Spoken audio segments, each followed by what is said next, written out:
Kenapa saya bersusah-susah payah menggalang dana, memasak untuk anak-anak panti. Bahkan saya dalam 3 hari saya itu mengorbankan pekerjaan saya. Senin, Kamis, Jumat saya libur, tidak mijeti. Dan 3 hari ini tantangannya luar biasa. 3 hari ini banyak yang datang, banyak yang minta tolong. Nah 3 hari ini saya juga sering dimarahi orang-orang karena saya tolak semua. Saya fokus untuk anak-anak panti. Saya pengennya kan punya anak-anak panti. Saya pengennya kan mendidik, membesarkan anak-anak yatim piatu. Itu dari dulu saya pengen kayak gitu, Mas. Ya alhamdulillah diberi kemudahan. Allah mengabulkan doa-doa saya. Memang saya tidak punya gedung untuk panti asuhan, tapi saya punya anak didik hampir 350 anak. Setiap Senin, Kamis, Jumat kita menyediakan nasi untuk mereka. Dan ini membuat saya tuh lebih tenang. Latar belakangnya itu sepele, Mas. 1, saya pernah merasakan laparnya perut. Perut itu udah berbicara lapar itu luar biasa. 3 hari saya pernah merantau di luar Jawa itu tidak punya apa-apa. Hanya minum dan minum. Itu pun minum air di sungai. Itu yang kenapa saya mati-mati untuk berbagi. Saya pernah merasakan sakitnya lapar. Saya pernah merasakan seperti apa sih tidak punya uang, dihina, dicaci maki, pernah itu, Mas. Nah sekarang ini saya sudah diberi oleh Allah itu udah lebih dari cukup untuk ukuran saya dan keluarga. Saya itu udah jadi orang kaya. Dan almarhumah ibu itu selalu menyampaikan, Le, memang ayah dike wong rak duwe, ora popo. Tapi sing perlu sing kudu mbok iling-iling to, urip iku siji, selalu bersyukur, nerimo dan berbagi. Ojo sok ngeluh. Nek kowe jujur uripmu enak. Tapi nek kowe ngapusi. Kowe ngapusi dan ngapusi meneh. Mergo apa? Kowe ngapusi saiki, sesuk ngapusi meneh apa? Nggo nutupi sing wingi. Ora kenal ngapusi meneh akhirnya apa tambah dosa. Tapi nek kowe jujur walaupun kowe lara, tapi kowe ayem. Itu yang di sini enggak saya bilang sampai sekarang. Nah, keuntungannya apa? Banyak sekali, Mas. Contohnya pijat saya, di saat teman-teman di luar sana itu pada bilang sepi, pandemi ini saya itu malah berlimpah. Banyak sekali datang ke sini minta tolong pijat gitu. Dan sekali saya tolak.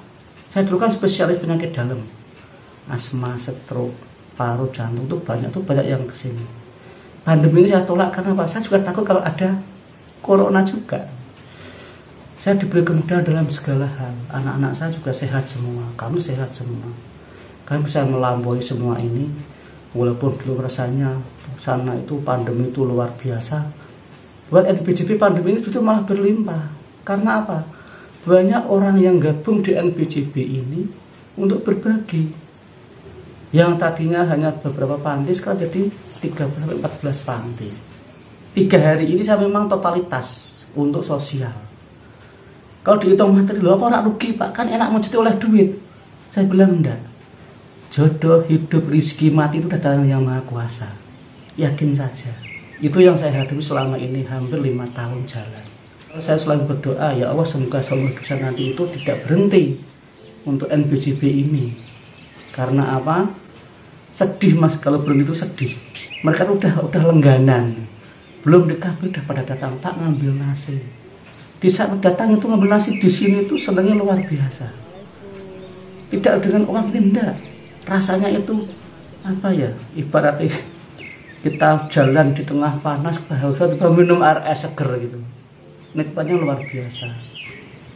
Sosial yang saya jalan itu banyak sekali, Mas, bukan NPJP ini saja. Di Banyumanik ini juga ada sih KWB. Di bawah naungan KWB itu ada tanggap bencana Banyumanik yang dimotori oleh Masjid Istiqomah. Pada waktu kemarin kebanjiran, kita gerak gabungan NPJP, KWB sama Relawan Istiqomah. Kita ke Sayung, Mas. 6 kali kita menggalang dana di bagian ke sana. Bukan hanya banjir saja, itu bukan kebanjiran saja, enggak. Rumah kebakaran. Siang jihad untuk keluarga, malam jihad untuk umat. Tapi ingat ya, jihad kami jihad yang sifatnya itu menolong, jihad yang menyayangi. Banyumanik ini ada tim yang sangat hebat, yaitu tim tanggap bencana darurat. Ini bukan relawan, tapi apa kemarin tuh yang mau berjuang tanpa bayaran, bahkan modal, sukarelawan, bukan relawan lagi. Orang yang sangat kaya, orang yang sangat hebat itu apabila orang itu berguna, bermanfaat untuk lingkungan sekelilingnya. Walaupun kita hidup dengan keadaan pas-pasan, tapi kalau kita peduli dengan lingkungan, kita empati dengan tetangga, itu orang kaya buat saya. Pandemi ini kan nggak kunjung sembuh, nggak kunjung selesai. Saya pengen punya program sama teman-teman, yuk UMKM Banyumanik diangkat, belanja milik teman sendiri. Karena apa? Dengan kita membeli dagangan teman itu terangkat ekonomi teman-temannya. Ojo kuali, nek utang nang tanggone, nek belanja nang mall, itu harus kita hilangkan. 3 hari ini udah cukup buat saya. Senin, Kamis, Jumat untuk anak-anak bersedekah. Selasa, Rabu, Setu untuk bekerja. Minggu bisa untuk keluarga. 3 hari ini udah luar biasa. Hasilnya seperti apa? Allah yang mengatur semuanya. Dan insya Allah saya akan bertahan sampai seumur hidup agar selalu bisa berbagi untuk anak-anak yatim atau piatu, termasuk di panti-panti itu. Dan saya juga menyampaikan ke teman-teman, kalau mau berobat ke tempat saya silahkan. 1, untuk anak panti dan anak yatim gratis. Karena apa? Saya sudah menikmati sedekah itu tidak dengan uang. Sedekah itu dengan cara kita berbagi ilmu, mentolong dengan tenaga yang kita punya, itu juga sedekah. Bahkan sampai hal yang paling ringan sekalipun lah, kita membuka Facebook, ada teman yang posting jualan sesuatu ini, yuk kita komen aja, itu juga bagian dari sedekah. Kita mempromosikan dengan teman itu sedekah juga. Sedekah ini tidak mengenal agama, yang membutuhkan semua kita kasih. Jadi maaf sekali, ada sih teman-teman yang tanya, loh Pak, dan nak jual berkah, sing ngolah kok Islam tok. Di jalan itu kita tidak mengenal agama. Kan kita sudah pernah ke jalan, kita berbagi, kita keliling. Bahkan saya itu sering membawa nasi itu keliling ke tukang parkir, ke duafa, itu saya sering. Tiap 3 hari itu udah selesai masak, selain bungkus selesai untuk anak panti, saya keluar membawa bungkusan nasi, saya keliling. Nah ini kan saya tidak tahu agamanya apa, memberi gitu aja. Soal dia mau berdoa untuk kita, ya alhamdulillah, enggak apa-apa. Allah itu maha tahu, Allah itu maha di atas segala-galanya. Yang penting kita satu, dengan senang hati kita melakukan semua ini, jangan setengah-setengah. Karena apa? Kalau kita melakukan pekerjaan yang ringan tapi terpaksa, itu berat. Tapi kalau kita hatinya senang, semangat, walaupun berat, itu ringan rasanya. Buktinya NBJB ini, tadi saya bilang, udin aku menjeti lah duit, ngapa kok masak bocah panti, kan malah buang duit. Tidak boleh seperti itu. Karena apa?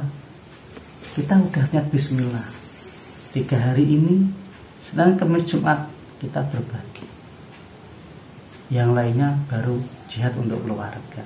Tentunya keluarga dulu yang diutamakan. Jangan sampai kita berbagi mati-matian, di rumah kelaparan, kan tidak boleh. Di rumah udah tercukupi, ya yang wajar lah. Artinya untuk makan sehari-hari ada. Saya tuh sangat yakin Allah itu memberikan apa yang kita butuhkan, bukan memberi apa yang kita inginkan. Nah, kalau dipingin sembarang, saya pengen punya rumah banyak, pengen punya mobil mewah, itu kok keinginan. Dan itu emosi sifatnya. Tapi kalau Allah memberi apa yang kita butuhkan, itulah rezeki yang harus kita hadapi dan kita terima dengan lapang dada. Itu mutu saya. Allah memberi apa yang kita butuhkan, bukan memberi apa yang kita inginkan. Itulah salah satu penyemangat saya, kenapa saya harus berbagi seperti ini. Jadi untuk teman-teman, ayo kita jalan bareng, kita pupuk rasa peduli kita dengan teman-teman, minimal di sekeliling kita. Di Banyumanik banyak orang yang butuh, Kenapa harus jauh-jauh kita mau berbagi? Makanya saya selalu mengingatkan teman-teman, sedekah yang paling utama adalah di sekeliling kita dulu. Keluarga, kerabat, tetangga, baru ke yang lainnya bagian tercukupi. Habis masak selalu kan selesai. Jadi masak lagi, kasih lagi, selesai lagi. Itu yang bikin saya itu lebih tenang dan saya cenderung ke pasrah gitu. Ya, inilah saya. Jadi saya sudah merasa kaya untuk ukuran saya dan keluarga. Makanya di saat pandemi ini saya mengajak teman-teman, yuk kita berbagi dan berbagi. Yang setelah di KWB itu kan banyak orang mengenal saya. Bahkan jangankan di Semarang, di Bali, sampai ke Australia, berdirinya NBJB ini, ya alhamdulillah banyak anak-anak panti yang tertolong. Dulu kita antar ke panti-panti, sekarang mereka kesini alhamdulillah. Sebelum tak kabur udah pada datang, karena udah langganan, udah 4 tahun lebih jalannya. Kalau tidak sampai masa itu kayak ada yang hilang. Jadi kayak rasanya saya itu apa tuh sih nggak ketemu kok sampai ada yang hilang gitu. Makanya saya bersyukur, ya Allah, semoga ini sampai seumur hidup saya tidak berhenti untuk selalu berbagi. Sedekah itu jangan nunggu kaya. Kalau kita mampunya ngasih uang 1000 contoh aja, kasihkan ke orang yang membutuhkan. Besok segitu lagi. Kalau bisa tiap hari 1000. Ibarat kita makan sehari 3 kali. Kalau makan sekali kan lapar. Itu kata yang paling gampang aja. Makanya kalau sedekah, sekali lagi, jangan nunggu kaya. Mampunya 1000, kasih 1000. Syukur beli 1 juta, itu mah alhamdulillah kan gitu. Nah, ini mungkin bisa dibilang ungkapan rasa terima kasih saya dengan teman-teman. Terima kasih sekali kepada para donatur NBJB yang tentunya tidak bisa saya sebut satu persatu, dan teman-teman relawan penggiat NBJB. Terima kasih sekali, karena tanpa jenengan NBJB tidak akan pernah berdiri seperti ini. Yang tadinya hanya 2-3 panti sekarang terjadi 14 panti. Seperti itu. Itu berkat doa jenengan, berkat kemurahan hati jenengan untuk selalu berbagi kepada anak-anak panti. Semoga semua para donatur, semua para penggiat donatur NBJB diberikan kesehatan, kemudahan, diberikan anak-anak yang soleh dan solehah, diberikan rezeki yang berkah berlimpah. Tentunya semua atas kehendak Allah Subhanahu wa Ta'ala dan menjadi ladang amal buat kita semua. Untuk teman-teman yang mau bergabung dengan NBJB, ayo kita bersama-sama, kita bersatu, kita niat bismillah untuk selalu berbagi. Maaf, jangan lihat nilainya, tapi kepedulian kita yang harus kita gerakkan. Bisa gabung ke NBJB, alhamdulillah, welcome, silahkan, monggo, terima kasih sekali. Atau mungkin teman-teman yang lain bisa memberikan seperti saya ini, itu lebih bagus lagi.